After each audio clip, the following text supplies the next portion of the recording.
Ketua Umum PDI Perjuangan Megawati Soekarnoputri mengkritik situasi hukum yang seolah dipermainkan sehingga kekuasaan dijalankan tanpa batas yang dihalangi. Hal ini disampaikan Mega dalam pidato politiknya di HUT ke-51 PDI Perjuangan.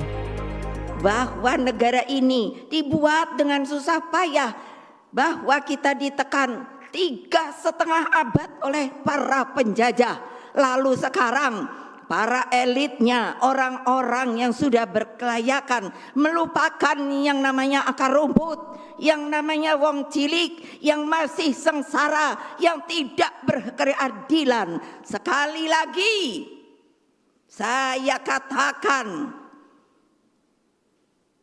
kita setiap warga negara Republik Indonesia, siapakah dia? Akar rumput, rakyat, mempunyai hak yang sama di mata hukum. Sekarang hukum itu dipermainkan, bahwa kekuasaan itu dapat dijalankan semau-maunya saja. No, no and no. Saya selalu bilang kalau ngomong tuh sekarang 3 kali. Kenapa? Karena nomor kita 3. Sementara Sekjen PDIP Hasto Kristianto menegaskan pidato Megawati yang menyinggung soal kekuasaan dijalankan semaunya menjadi peringatan kepada pemimpin saat ini yang mana harus sesuai aturan yang telah ditetapkan agar demokrasi berjalan baik.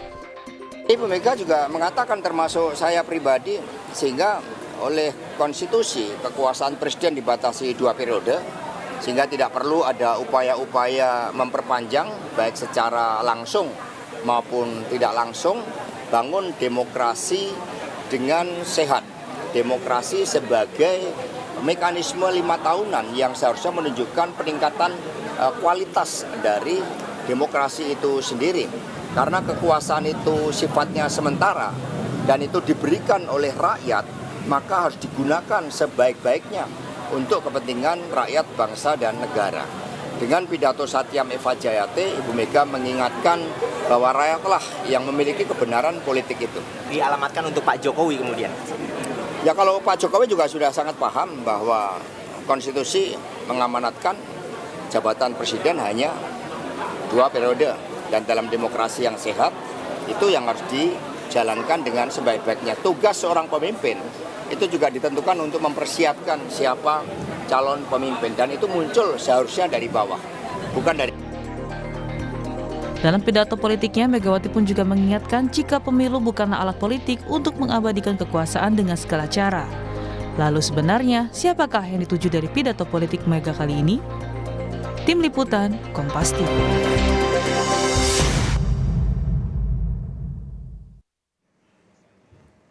Saudara, pidato Ketua Umum PDI Perjuangan Megawati Soekarnoputri menyinggung soal hukum yang dipermainkan dan juga kekuasaan yang dijalankan semaunya. Apalagi pada tahun pemilu ini jangan halalkan segala cara. Sebenarnya apa makna pesan dari pidato Megawati Soekarnoputri ini dan siapa yang ditujukan? Kami akan membahasnya dalam dialog Sapa Pagi hari ini bersama dengan sejumlah narasumber yang sudah hadir ke studio. Ada juru bicara TPN Ganjar Mahfud melalui sambungan Zoom. Sudah ada Mas Ciko Hakim. Selamat pagi, Assalamualaikum Mas Ciko. Waalaikumsalam, pagi Risti, pagi semua, Bung Habib, Mbak Leli. Iya, selamat pagi Ciko. Dan juga yang juga sudah hadir ke studio ada Wakil TKN Prabowo Gibran. Wakil Ketua TKN. Wakil Ketua TKN Prabowo Gibran. Dari Jakarta Timur. Dari Jakarta Timur ada Mas Habibur Rahman. Selamat pagi, Assalamualaikum. Waalaikumsalam. Dan juga ada pakar komunikasi politik dari Universitas Nasional, ada Prof. Lely Aryani. Selamat pagi Disti, Habibur, Ciko. Ya, pagi Bunda. Terima kasih sudah hadir pagi-pagi ke studio ya. Dan juga Mas Ciko. Saya langsung ke Mas Ciko dulu deh nih. Karena kemarin kan PDI Perjuangan baru merayakan ulang tahun yang kemudian juga ditunggu-tunggu adalah pidato dari Bu Mega. Ternyata bersemangat sekali soal bagaimana menyinggung kekuasaan itu tidak langgeng, kemudian hukum yang dipermainkan. Dan kalimat yang kemudian saya notice adalah eling. Maksudnya apa nih, Mas Ciko? Adis nih nggak nyelamatin ulang tahun, langsung nanya. Oh iya, selamat ulang tahun, Mas. Sudah pakai baju merah, sudah pakai blazer merah. Pink. Iya, pink. Udah hampir. Kalau pink itu hampir PDI Perjuangan. Terima kasih atas ucapan selamatnya. Alhamdulillah, puji syukur pada Tuhan. kami semua berbahagia, bersukacita kemarin PDI Perjuangan tiba di usia yang ke-51 dan semoga terus sampai Indonesia ini ada.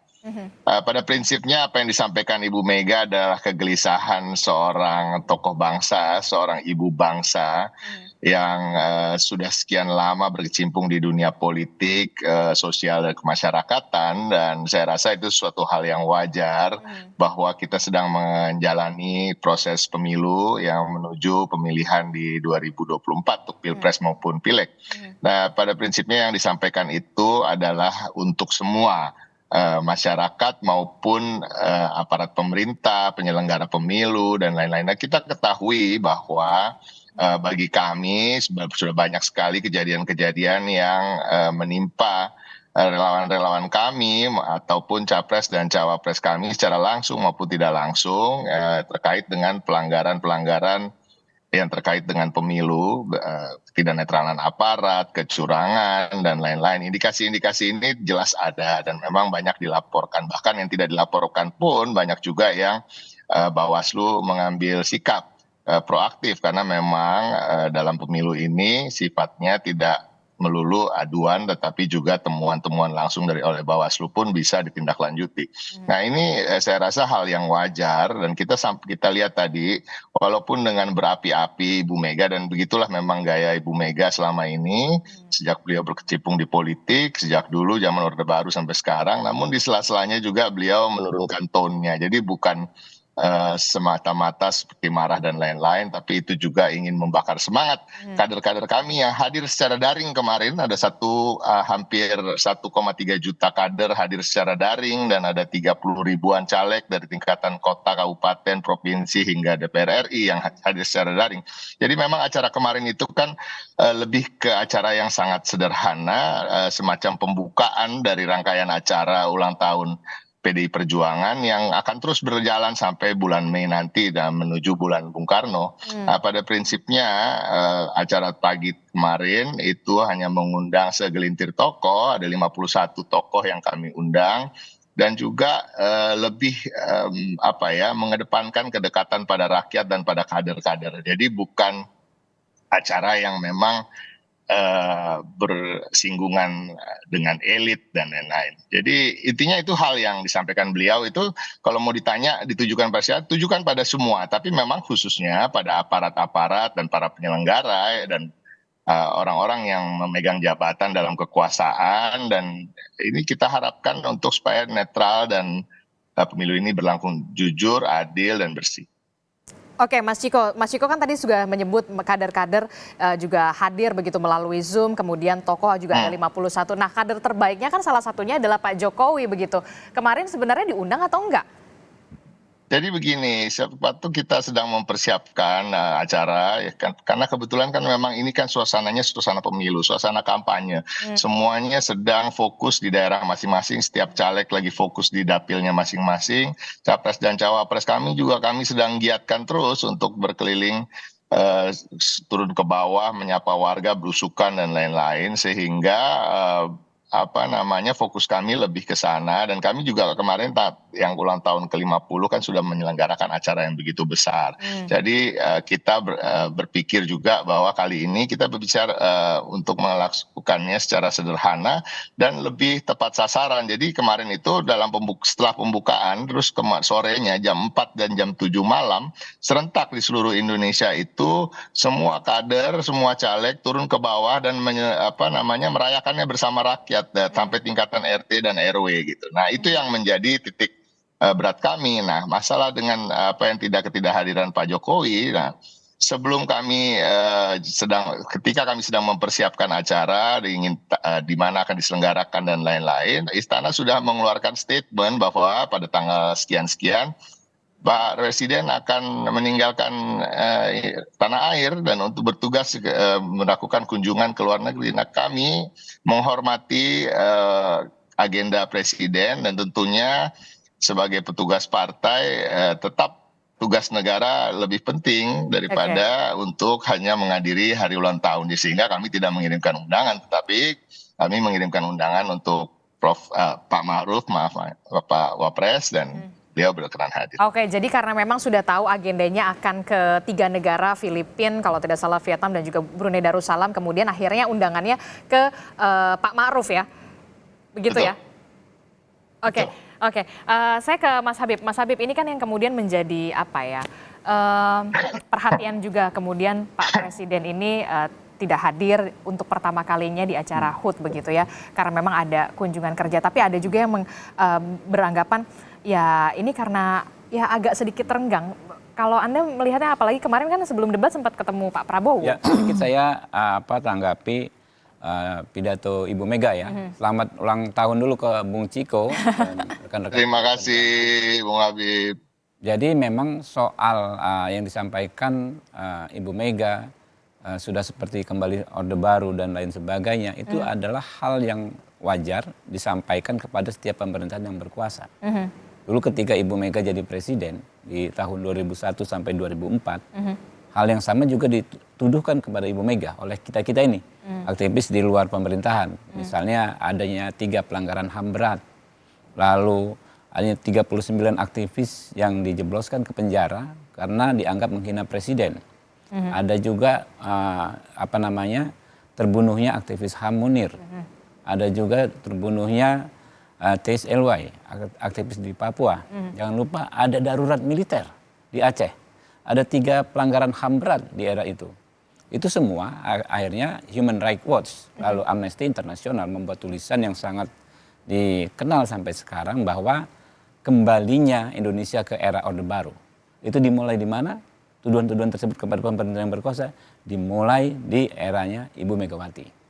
Jadi kalau kita di kekuasaan, memang kita harus membuka diri terhadap semua masukan, termasuk ya yang disampaikan Ibu Megawati tersebut. Dianggap disampaikan kekuasaan tidak langgeng dan lain sebagainya, ya itu harus diterima karena tiap orang yang berkuasa itu akan mendapat begitu. Dulu misalnya soal pemilu ini, ya kan, tuduhan-tuduhan rekayasa pemilu. Gus Dur mau mencalonkan di 2004, ya kan, dianggap dijegal oleh pemerintahan yang berkuasa saat itu, tidak memenuhi kalau nggak salah syarat kesehatan. Nah, jadi kita memang ada di negara demokrasi. Konsekuensi berkuasa adalah mendapatkan kritikan. Nah, kritikan Ibu Mega itu erga omnes.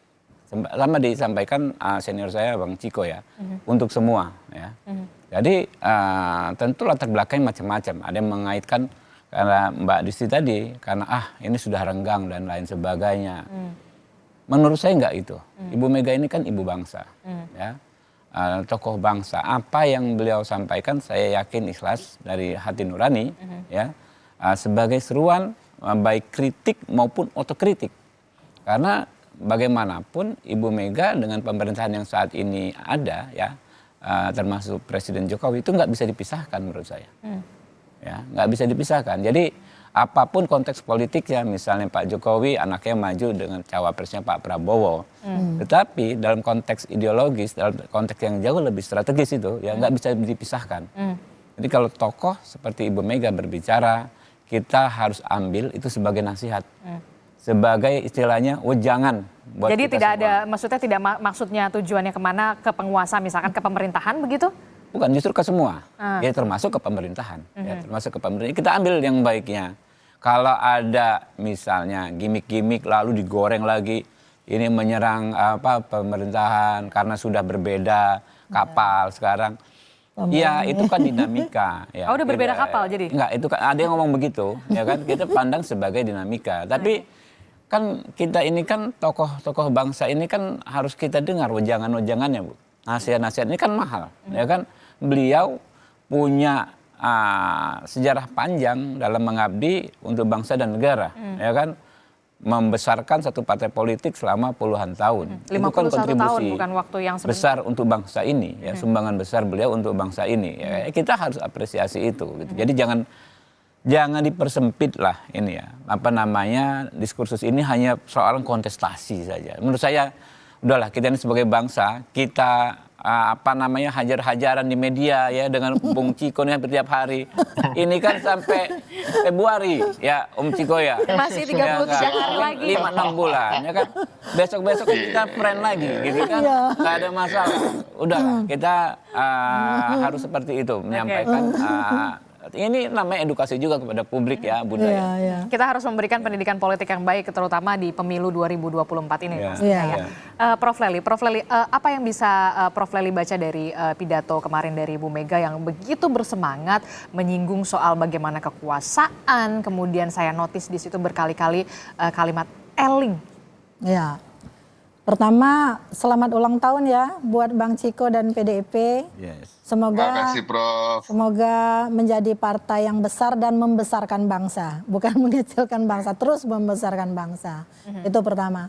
Yang kedua, sejuk nih rasanya merasa beruntung pernah menjadi gurunya Habibur. Biar bagaimanapun mahasiswanya Prof. Pernah menjadi mahasiswa saya. Iya, gitu ya. Ternyata sampai sekarang. Jangan guru dan juga sekali murid. dosen tetap dosen.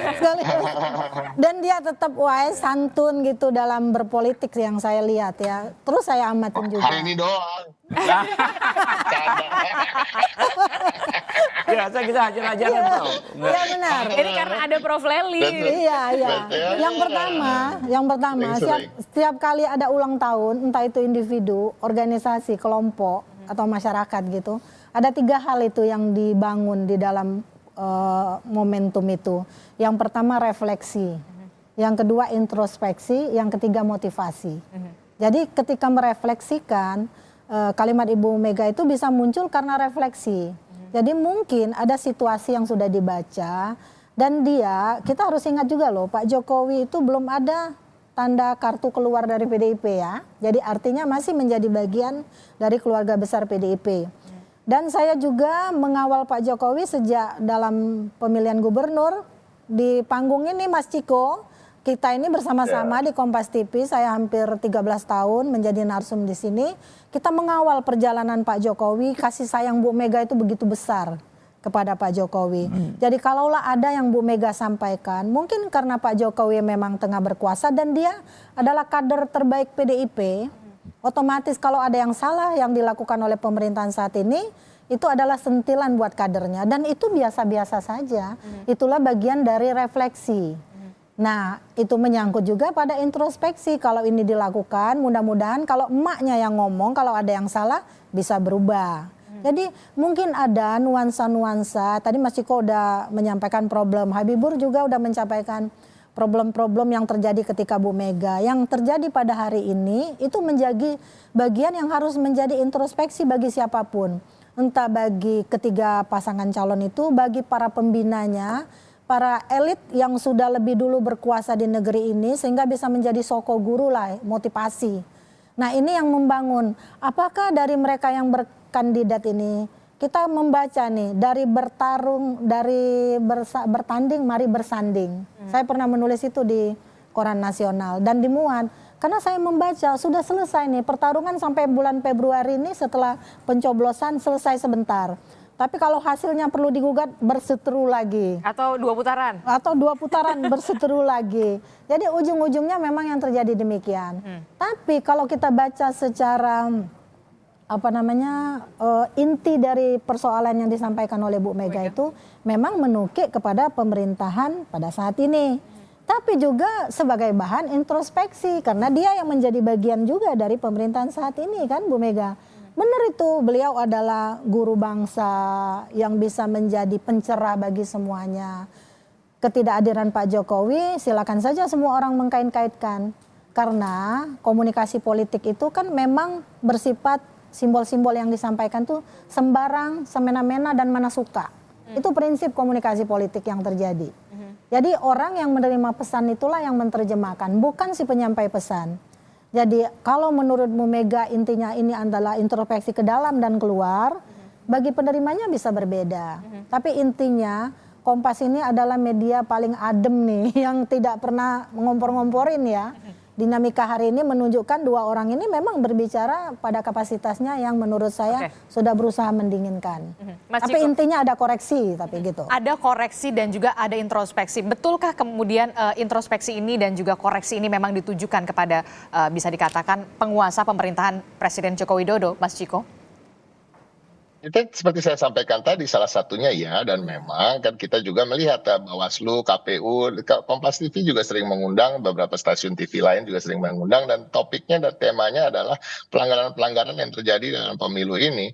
Jadi nggak ada masalah kami dibilang untuk mengkritik pemerintahan Presiden Jokowi dan beserta aparat yang berada di bawahnya, baik itu khususnya di Polri, TNI, ya kan, Kapolri dan lain-lain. Bu Mega juga memberikan contoh-contoh di mana ada pembagian bansos yang tidak melibatkan ketua RT misalnya, langsung turun ke masyarakat yang ini menyalahi etika dalam melakukan pembagian bansos yang tidak dilakukan sebelum-sebelumnya, dan ada salah satu ketua RT yang melawan gitu misalnya, dan itu juga disampaikan oleh Bu Mega. Jadi sebenarnya kalau mau mendengarkan secara utuh jelaslah arahnya kemana saja, tetapi tadi yang saya katakan itu juga mengarah kepada kader-kader kami sendiri untuk juga introspeksi. Tadi dikatakan juga kami tidak akan kalau kita berani mengkritik orang, artinya kita juga berani untuk tidak berbuat hal yang sama.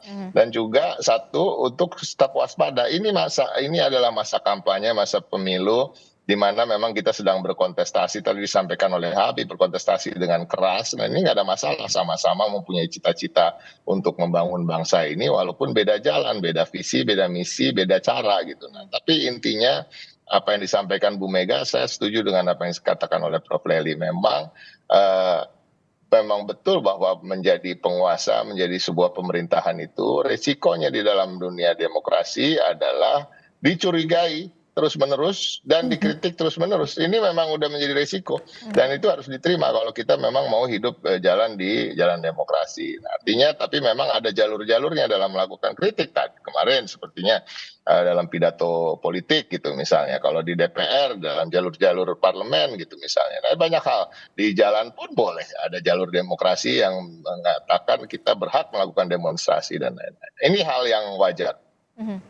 Oke, ini adalah hal yang wajar kalau menurut Mas Ciko. Nah, ini yang juga kemudian menjadi pertanyaan juga buat saya adalah kalau Bu Mega mengatakan tidak ada kekuasaan yang langgeng, tidak ada kekuasaan yang abadi. Nah, kalau Prof. Lely sendiri mencernanya seperti apa? Maksudnya dan tujuan ini kemana? Ya, komunikasi politik itu kan ada 3 esensinya. Dia berbicara tentang substansi informasi yang dihadirkan. Yang kedua, setting di mana informasi disebarkan. Yang ketiga adalah tentang fungsi yang dijalankan. Bu Mega berbicara dalam kapasitasnya sebagai ketua partai politik yang notabene anggota-anggotanya itu bersebaran. Baik di eksekutif, mungkin juga di legislatif mantan-mantannya, dan juga di yudikatif gitu kan. Nah, di legislatif otomatis masih banyak karena mereka adalah peraih suara terbanyak. Setelah itu Gerindra, baru Golkar kan. Nah, intinya memang kekuasaan yang dijalankan itu cenderung membuat orang lupa. Cenderung. Selalu ada kecenderungan ketika ada orang-orang yang masuk ke dalam sistem, biasanya tidak bisa merubah sistem. Yang ada adalah terseret ke dalam sistem. Betul. Dan ini adalah peringatan agar Anda yang masuk ke dalam sistem kekuasaan harusnya eling. Ingat kata eling aja berapa kali Bu Mega sampaikan ya. Artinya saya bilang tadi ini adalah introspeksi ke dalam dan keluar. Jadi ke dalamnya bagi kader-kadernya, bagi dirinya sendiri, keluar bagi mereka-mereka yang mungkin akan masuk dalam pertarungan kekuasaan selanjutnya. Yang kita tidak tahu siapa yang akan menjadi pemenang. Hanya Tuhanlah yang tahu kan. Bahkan pengelolanya sendiri tidak ada yang pernah tahu. Nah, intinya pesan itu memang penuh makna, dan menurut saya siapapun yang menjadi elit komunikasi politik atau komunikator politik sebaiknya mulai sekarang juga mulai menata substansi informasi yang dihadirkan. Kata Bang Ciko, sesuai dengan fungsinya, setting di mana informasi disampaikan, ya di partai politik, di DPR, jangan di sembarang tempat sehingga akibatnya akan berdampak pada hukum gitu kan. Dan karena fungsi yang dijalankan udah tepat, jadi udah tepat yang disampaikan oleh Bu Mega, udah tepat yang disampaikan oleh Bang Ciko juga oleh Habibur. sebagai TKN-nya masing-masing. Oke, Itu ini juga pesannya. yang itu tadi kalau dari pandangannya Prof. Lelina, kalau Mas Habib sendiri mencermatinya seperti apa untuk pidato Bu Mega ini, tidak ada kekuasaan yang langgeng. Apakah ini kemudian juga merujuk kepada Presiden Joko Widodo yang kemudian kita tahu Mas Gibran juga saat ini bersanding dengan Pak Prabowo di Pilpres 2024? Jangan dijawab dulu, kita akan Udah jeda apa, dulu sudah apa? sejenak. Tetaplah Udah bersama tahu. kami di Sapa Indonesia Pagi. Modusnya seperti itu. Terima kasih Anda masih bersama kami di Sapa Indonesia Pagi. Saudara, kita masih membahas soal bagaimana pidato dari Ketua Umum PDI Perjuangan Megawati Soekarno Putri di hari ulang tahun ke-51 PDI Perjuangan yang kemudian menjadi apa ya tadi kalau kata Prof. Leli, introspeksi, kemudian refleksi dan motivasi dan ditujukan ke siapa, ke penguasa, ke pemerintahan, itulah yang kemudian semoga menjadi apa ya bahan introspeksi, betul ya. Iya. Nah, ini yang juga tadi saya singgung adalah soal bagaimana Bu Mega mengatakan kekuasaan itu tidak langgeng. Apakah kemudian ini ada kaitannya soal Pak Presiden Joko Widodo yang kemudian kita tahu Mas Gibran ini juga bersanding dengan Pak Prabowo di Pilpres 2024. Ya, seperti kita bahas sejak awal, apa yang disampaikan Ibu Mega ini kan kritik, otokritik kepada kita semua. Karena kalau kita bicara kekuasaan, de facto kekuasaan saat ini coraknya tersebar. Ya, di setiap paslon ada menteri-menteri yang punya peran strategis. Coba deh, ya. Pak Mahfud Menko Polhukam, ada Pak Yasona. Ya. Sempat ada tuduhan kemarin misalnya fakta integritas, ya. Fakta integritas baik PJ kepala daerah, lalu fakta integritas di lembaga pemasyarakatan. Lalu di kami juga tentu ada kekuasaan, ya. Ada Pak Prabowo sebagai Menhan, kemudian kami misalnya di legislatif, ya ada beberapa menteri, ada Pak Erlangga. Di kubunya paslon 1 juga ada kekuasaan, Bunda. Ada Kemenakertrans, ya. Kemarin dipersoalkan sosialisasi misalnya Dirjen Bina Penta, Bina Penempatan Tenaga Kerja yang berubah seketika menjadi sosialisasi tim Amin, ya kan? Ada juga misalnya launching 1 juta Jurkamdes, juru kampanye desa. Ternyata diduga Jurkamdes ini adalah petugas pendamping desa di bawah koordinasi Kemendes. Kan itu ada bukan hanya pelanggaran pemilu tuduhannya, ada unsur-unsur tipikornya juga karena anggaran negara digunakan ya untuk kepentingan di luar yang seharusnya yaitu kepentingan politik. Nah, itu kan kekuasaan menyebar. Tidak seperti di era Orde Baru berhadapan-hadapan face to face antara di luar kekuasaan oposisi dengan di dalam kekuasaan. Nah, sehingga benar Ibu Mega sudah sangat bijak, sangat tepat menyatakan eling. Kami sendiri, Mbak Disti, ya Bunda, Pak Ciko, kami sendiri selalu mengingatkan kepada para pendukung kami, kepada kader kami, kepada tim kami, hati-hati. Ya, kenapa? Karena di situasi seperti saat ini, justru penyalahgunaan kekuasaan bisa menjadi bumerang. Maksudnya misalnya nih, ya kan? Membantu pemenangan Prabowo Gibran dengan menyalahgunakan kekuasaan, ya kan? Itu yang kemudian juga disoroti. Terjadi di mana-mana. Kita tahu sekarang ada ini nih, handphone ini, ya kan? Dengan handphone bisa menjadi viral kemana-mana, dilaporkan ke Bawaslu. Siapa yang bisa kondisikan dan cek Bawaslu? Yang pastikan Bawaslu misalnya 100% berpihak ke satu kekuatan, belum tentu, ya. Ketika itu tersebar di banyak tempat, ya, lalu dianggap terstruktur, sistematif, dan masif. Upaya orang ini yang mungkin karena naluri, namanya manusia wajar saja, bisa saja di daerah tertentu dia kebetulan PJ Bupati dia suka Pak Prabowo misalnya kan, dia coba lakukan yang bertentangan dengan hukum misalnya untuk memenangkan Pak Prabowo. Tapi kan aturannya sudah jelas. Tetapi makanya itulah resikonya, ya kan di era seperti ini ada aturan. Malah Anda melanggar aturan, Anda terbukti melanggar aturan, merugikan kami, merugikan Pak Prabowo. Jadi nggak bisa juga kita melihat kekuasaan itu gampang disalahgunakan zaman sekarang karena masyarakat itu media ya, kemudian netizen sekarang kan semua orang menjadi wartawan, Bunda. Dengan handphone ini kalau zaman dulu ya mesti kita kontak ke media, stasiun TV di lokal di mana. Kalau sekarang ketika bisa di-up langsung di media sosial. Ini dalam waktu 5 menit tersebar. Nah, makanya kami juga wanti-wanti. Kami melakukan apa yang seperti Ibu Mega lakukan. Udahlah eling. hati-hati. Kita ini jalan baik-baik saja. Kalau mau menang ya mesti dengan cara yang baik. Sebab cara yang tidak baik bukan saja tidak berkah ya, malah bisa menjadi bumerang bagi kita gitu loh. Jadi kesempatan ini pun kami ya para jubir juga selalu menyerukan hal ini. Ketika kami mendapatkan kesempatan bicara lewat media seperti ini, kami serukan. Istilahnya lu nanti bantu juga kagak, yang repotin iya gitu kan. Nah itu kan jadi masalah gitu. Oke.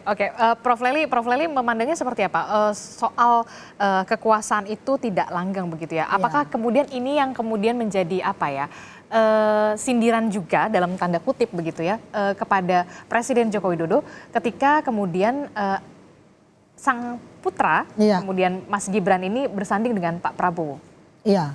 Itu kan dalam teori peran itu kan memang dinyatakan. Mengapa ia diributkan? Karena ia diperebutkan, yaitu kekuasaan. Jadi kekuasaan itu setingkat pemilihan kepala desa, ketua RT sekarang juga karena digaji udah bikin ribut tuh kan. Nah itu pertama. Memang kita tidak bisa memungkiri cikal bakal kehebohan ini sebenarnya pada persoalan majunya Gibran. Memang iya itu. Ketika Gibran maju di Solo, saya tuh menulis tuh membela Gibran di sebuah media nasional. Diterbitkan, koran terkemuka ya. Terus saya bilang tidak ada yang dilanggar oleh Gibran. Apakah karena dia anak seorang Jokowi lalu Anda demikian berspekulasi seolah-olah Gibran bersandar pada Jokowi saja, kan yang memilih rakyat. Itu karena pada saat itu memang tidak ada aturan yang dicoba diotak-atik istilahnya ya. Kemarin ini persoalan itu memang bermula dari MK gitu. Jadi seperti ada keinginan yang kuat seolah-olah entah dari Pak Jokowi, entah dari siapa, entah dari pembisiknya yang mencoba masuklah Pak anak Bapak karena ini hari terakhir. Kalau nanti Bapak tidak berkuasa lagi nggak mungkin bisa masuk. Jadi persoalannya bukan pada Gibran yang anak muda, bukan. Jadi pada aturan yang diotak-atik itu dan memang sudah terbukti melanggar etika. Tapi kan sudah selesai. Sudah selesainya juga menyisakan 3 soal. Soal hukum itu kan harus ada kemanfaatan, harus ada keadilan. Satu lagi apa Beb? Manfaatan, keadilan dan kepastian.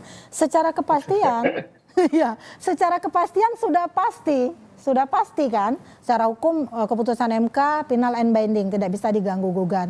Secara kemanfaatan bermanfaat bagi kelompoknya Pak Prabowo dan Habibur. Ya, bahwa Gibran akhirnya bisa dicalonkan. Tapi secara keadilan bagi kelompok lain tidak adil. Ini suara ini harus kita dengar juga, apalagi saya akademisi ya. Jadi saya tidak membela siapa-siapa, saya melihat 3 halnya oke, sudah jalan. Tapi satu, tidak adil bagi kelompok Pak Prabowo karena bisa mengajak Gibran, tidak adil bagi yang lain. Dan inilah yang dibaca sebagai upaya bahwa seolah-olah Pak Jokowi ya kekuasaan itu ada batasnya, ada akhirnya. Tapi Pak Jokowi seperti tidak ingin mengakhiri. Jadi ada tuduhan, ada justifikasi politik dari orang-orang yang memang menggugat itu dan ini tidak salah juga. Dan ini realitasnya. Tapi meskipun demikian tinggal dibuktikan. Pak Prabowo bilang kan rakyat yang akan memilih. Memang rakyat akan memilih, mungkin Pak Prabowo akan menang bersama Gibran. Tapi ada persoalan soal keadilan yang dibaca yang menurut saya sampai jabatan itu berakhir akan terus juga diotak-atik, akan diganggu-gugat. Karena memang bisa diganggu-gugat menurut pikiran keadilan tadi. Jadi gini, terkait putusan MK, publik juga sudah membaca detail-detail soal putusan MK-MK. Di mana memang MK-MK justru tidak bisa menunjukkan terjadinya intervensi dari luar. Ya, itu yang jadi dasar dijatuhkannya hukuman terhadap Anwar Usman. Lalu MK-MK juga tidak bisa membantah bahwa praktek pengesampingan azas benturan kepentingan itu sudah dilakukan sejak Pak Jimli menjadi hakim MK yang pertama. Nah ini yang terpenting Bunda berikutnya adalah waktu itu kan ada semacam solusi. Ya udah kita cek di perkara 141. 141 itu diajukan dalam konteks sepertinya ya untuk mengaudit putusan nomor 90 itu. Jadi semacam kesepakatan, oke lah sekarang kita uji lagi dengan hakim MK yang cuma 8 orang. Minus Paman Usman. Ya. Ternyata ya hakim MK yang 8 orang minus Paman Usman itu dalam perkara 141 justru menguatkan perkara nomor 90. Jadi dalam konteks keadilan, kepastian, kemanfaatan sebetulnya sudah sangat clear. Nah, kita bicara teknis hukum memang sulit ya. Menyamakan pemahaman.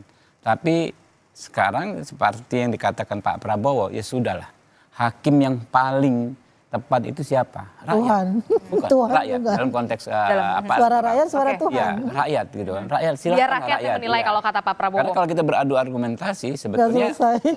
nggak bisa dibantah. Oke. 3 argumentasi yang soal perkara 141 itu Nggak akan sangat jelas. Ya. agak-agak panjang begitu, nggak akan Ya. selesai begitu ya. Kalau Ya, tapi secara hukum sebetulnya sudah sangat selesai. Tapi kan nggak semua orang bisa kita samakan pemahamannya dalam konteks hukum secara teknis juridis seperti itu.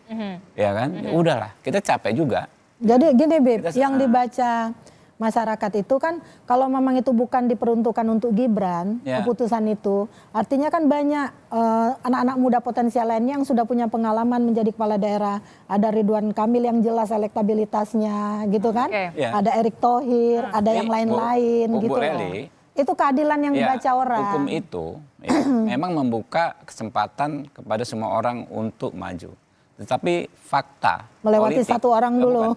fakta politik ya kan tentu nggak semua orang. Undang-undang pemilihan presiden misalnya itu untuk seluruh rakyat Indonesia. Oke. Yang bisa maju sebagai capres dan cawapres cuma 6 orang. Oke, Iya. kita tanya Mas Ciko dulu ya. Mas Ciko, betulkah kemudian pidato Bu Mega ini yang soal kekuasaan itu tidak langgeng? Apakah kemudian ini juga ditujukan untuk eling kepada penguasa dalam hal ini Presiden Joko Widodo yang kita tahu kemudian putranya Mas Gibran Rakabuming Raka ini kemudian bersanding dengan Pak Prabowo di Pilpres 2024?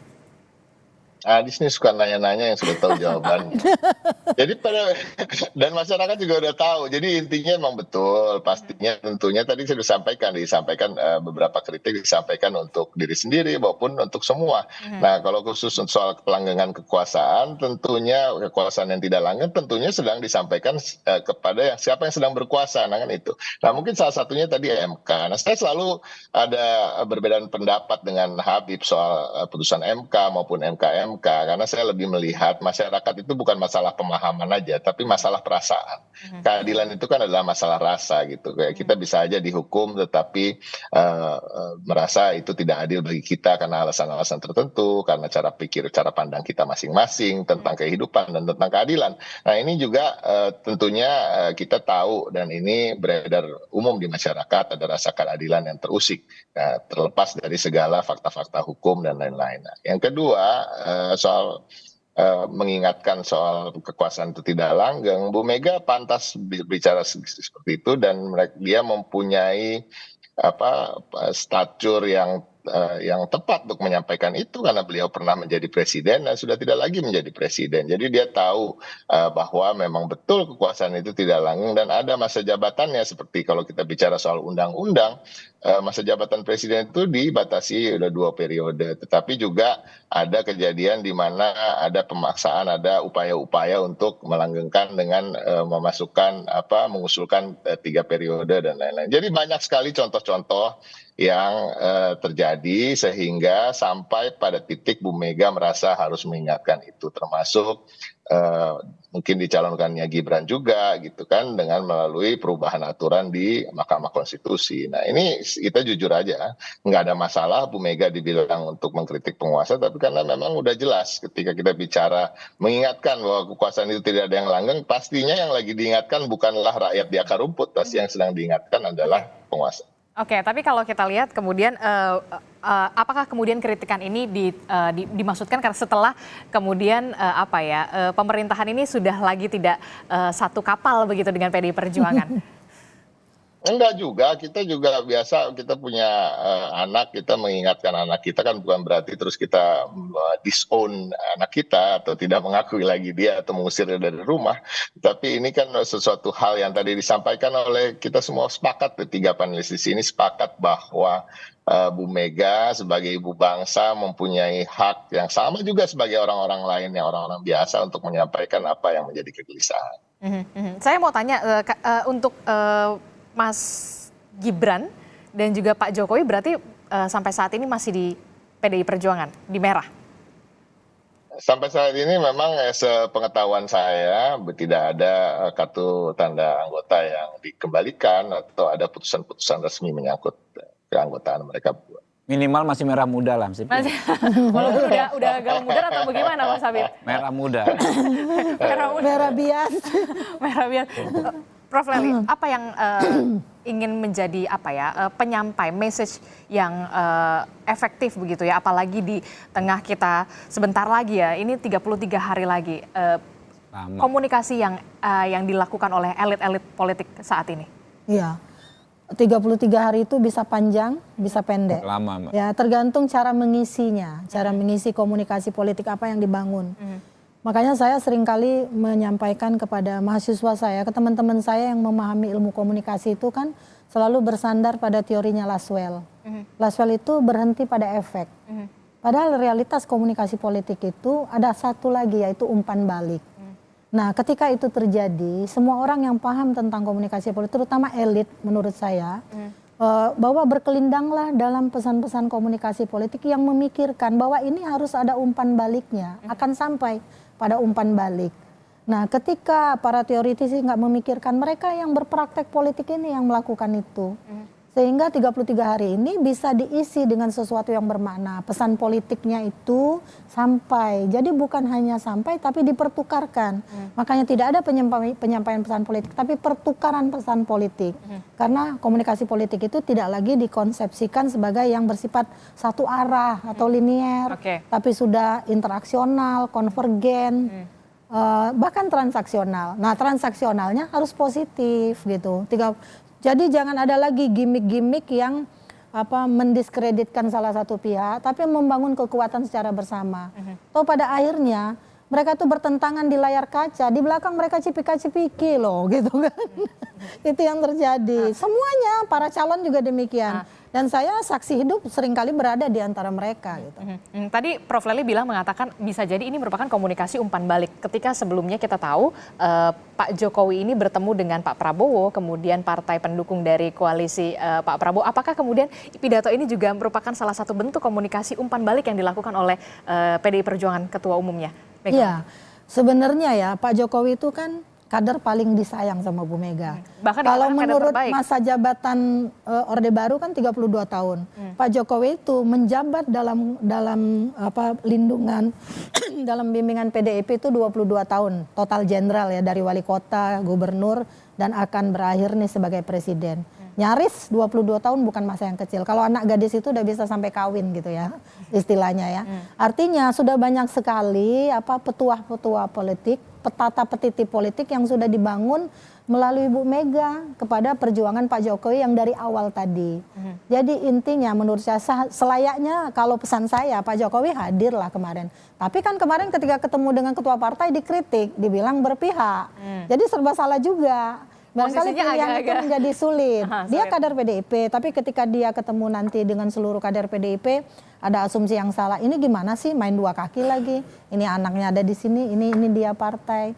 Jadi memang elit itu harus lebih cerdas dari kita sebagai pengamat, dari kader-kadernya. Mereka harus lebih tinggi inteligensi politiknya gitu. Mas Habib. Ya memang situasi di elit itu kadang-kadang kita sulit pahami. Ya, kenapa? Karena dinamika yang terjadi itu kan nggak semuanya bisa terbuka. Ya. Ternyata banyak hal-hal yang sederhana, tapi kita overanalisis, orang banyak mengasumsikan macam-macam, menjadi rumit sekali. Ya, kadang ada panggung depan dan ada panggung belakang. Ada panggung tengah juga. Ada panggung tengah tuh kalau kata Prof Leli. Panggung-panggung saja ya, tapi memang faktanya saya juga begitu. Saya ini kan karena skill, bukan karena saya sebagai advokat ada di lingkungan tersebut ya, karena posisi saya sebagai orang teknis hukum sejak 2014, 2019, 2024 ini. Saya juga mengikuti komunikasi elit karena saya ada di situ kan ya. Ternyata hal yang sebetulnya tadinya saya lihat rumit dari luar ternyata sederhana sekali. Iya. Seperti yang kita lihat. Ya, penentuan macam-macam lah, penentuan capres dan cawapres juga sebetulnya banyak yang sederhana. Penentuan partai-partai koalisi, banyak yang terjadi bukan karena faktor-faktor besar, ya kan? Tapi karena hal-hal yang ya sepertinya sederhana menurut saya. Ini yang kita memang nggak bisa tangkap semua. Karena kan ini, kalau Anda bicara soal Bu Mega dengan Pak Jokowi, itu kan ceritanya panjang, ya kan? di dalam konteks kita berjuang ini saya selalu bilang ada persoalan ideologi, ada persoalan politik, ada persoalan organisasi. Ya, mungkin dalam konteks organisasi ada perbedaan, mungkin dalam konteks politik ada perbedaan, tapi dalam konteks ideologi saya hakul yakin Bu Mega dengan Pak Jokowi masih connect, masih sangat-sangat satu frekuensi. Apa yang membuat Anda mengatakan masih satu frekuensi ketika... Ya karena ini dua tokoh besar, Mbak. Ini bukan tokoh kaleng-kaleng. Anda kalau pernah berdekatan dengan Ibu Mega, ya, pernah berdekatan dalam konteks fisik ya dengan Pak Jokowi, tahulah pasti. Ini bukan orang sembarangan. Ibu Mega itu kita deket aja kayak ada getarannya gitu istilahnya. Pak Jokowi juga ada auranya. Dia ngomong hal sederhana itu bermakna dalam gitu. Jadi dua orang ini ya kan ya mungkin saja dalam konteks organisasi, dalam konteks politik nggak sama, nggak satu frekuensi mungkin. Tapi dalam konteks ideologi, dua-duanya sudah ngotok kering lah bahasanya gitu loh. Punya ideologi yang kurang lebih sama. Menurut saya itu keberpihakan mereka berdua, beliau berdua terhadap rakyat, bagaimana mengamankan kepentingan nasional di kancah internasional. Itu sama. Oke. Mas Ciko, Anda sepakat dengan apa yang dikatakan Mas Habib kalau memang sebenarnya Pak Presiden Joko Widodo dan Bu Mega ini sebenarnya masih satu frekuensi walaupun memang kalau kita lihat dalam konteks ideologi. Dalam konteks ideologi. Oke, Mas Ciko. Seharusnya begitu ya, ketika kita bicara ibarat telur, Pak Jokowi ini kan menetas dari PDI Perjuangan. Jadi intinya itu sesuatu hal yang wajar saja, dan ini justru pada kesempatan kemarin Bu Mega justru ingin meneguhkan dan mengingatkan kembali pada salah satu kader terbaiknya bahwa ya eling loh ya kan, ingat yang abadi itu rakyat, karena rakyat itu adalah pemangku kebenaran yang sesungguhnya. Kenapa? Karena rakyat itu adalah ciptaan Tuhan yang paling sempurna dan dia diturunkan mengejarmantahkan apa yang menjadi kebenaran yang dimaksud oleh Tuhan gitu. Kalau kita lihat suara Tuhan, suara rakyat begitu ya. Itu yang kemudian jangan sampai kemudian di pemilu 2024 ini janji-janji fana yang buat rakyat merana. Pastinya ya. Itu kata-katanya.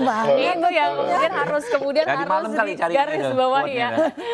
Baik, terima kasih Mas Habibur Rahman, Prof. Lely, Mas Ciko telah bergabung bersama kami. Kita kembali lagi nanti di dialog, di kesempatan dialog lagi nanti ya. Terima kasih. Assalamualaikum, selamat pagi. Hati-hati di jalan.